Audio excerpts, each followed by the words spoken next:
Iri joro rya tariki 31 Ukuboza 2025 ni rimwe mu majoro yihariye ku isi hose, aho abantu basize umwaka ushize bakakira undi mushya wa 2026.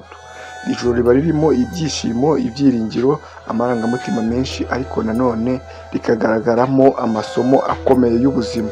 Uyu munsi turareba ibyaranze iri joro, ibyishimo by'abantu, isengesho n'imyemerere, imyidagaduro n'ibirori, impanuka n'ibibazo byabaye, isomo rikomeye twakuramo. Rero tujye kubana twa Buda B ni Habineza TV, bana natwe kugira ngo ujye ubasha kumenya ibiganiro byose bigezweho bijyanye n'igihe, ndetse n'ibyo ushaka ko tugukoreraho wabitubwira muri comment, kandi subscribe, fungura inzogera, wibuke no gukora like. Kaduhere ku gice cya mbere kivuga ati ibyishimo n'imiyoboro y'abantu. Mu bice byinshi by'igihugu, isi muri rusange, ijoro rya Bonane 2025 ryaranzwe n'ibyishimo bidasanzwe. Abantu bateraniye mu miryango, abandi mu tubari no mu bitaramo, abandi mu masengesho, hari abagiye mu mihanda n'ahantu nyaburanga. Ku masaha ya saa sita z'ijoro, indirimbo, gutabariza, guhoberana, gutanga indamutso z'umwaka mushya byari byose byiganje. Abenshi bavuga bati twashimiye Imana yaduhaye kurangiza umwaka wa 2025 tukinjira muri 2026 turi bazima. Cya kabiri, isengesho n'imyemerere. Iri joro ryagaragayemo isengesho rikomeye. Amatorero menshi yakoze amasengesho yo kurangiza umwaka, abayisilamu nabo bakoze amasengesho yo gushima Imana, hari n'abasengera mu ngo zabo.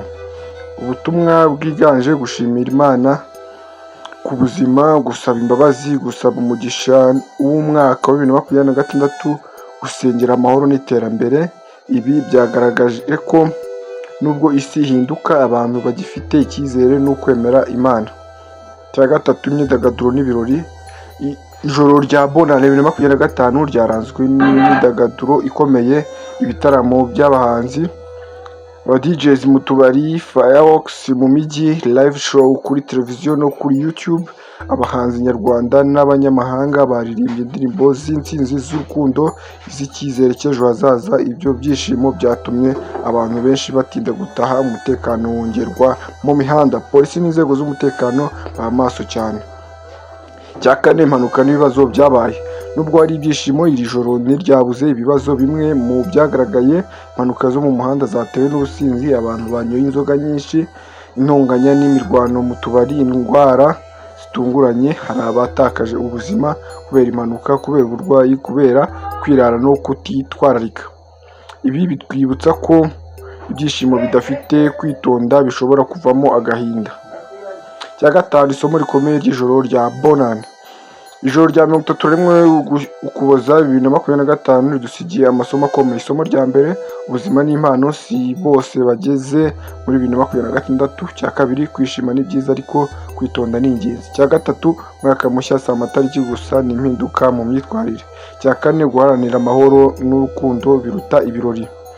Tugiye dusangira ibyishimo n'abandi, turinde ubuzima bwacu n'abandi, twirinde inzoga nyinshi n'ubusinzi, dutangire 2026 dufite intego nziza.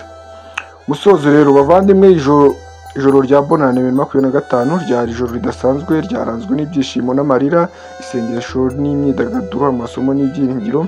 Twifurije umwaka wa 2026 w'amahoro, ubuzima bwiza, iterambere, urukundo n'ubumwe. Niba wakunze iki kiganiro, kandi like, subscribe, usangize abandi, utange comment, uvuge uko ijoro rya Bonane wari maze wowe byakugendekeye bite, wari urihe, ese wizihirije? Murakoze rero, njye ndi Buda B ni Habineza TV, home of news of happiness. Ndagira mbabwira nti umwaka mwiza wa